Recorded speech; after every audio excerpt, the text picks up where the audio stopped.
ងអាឡងអាឡៃអស់វាយោសូមប្រាប់ស្រីថាគំនួចមេត្រីលេចឋានៈខ្ញុំហើយ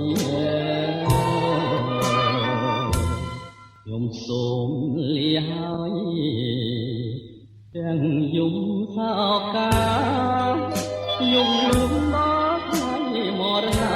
អញ្ចាធ្វើមិនដេចបានឃើញភក្តិស្រីអស់វាយោជួយស្រដីប្រាប់កាយពីស្រីប្រណីអាចមកមួយផ្លែត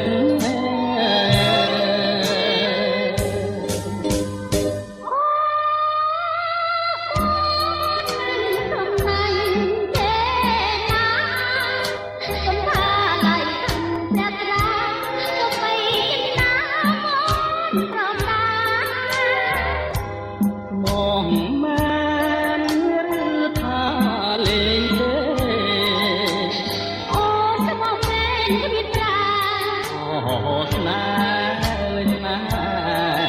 បងត្រូវតែតស៊ូហើយតែចិនប្រងបងស្មងនឹងស្រីលែងឆ្លើយហើយប្រពៃណីអូនចង់ចិត្តស្អីខ្ញុំលំទ្រូងមានស្មងយូរហើយវាកាយណែស្នងអធម្មជាតិ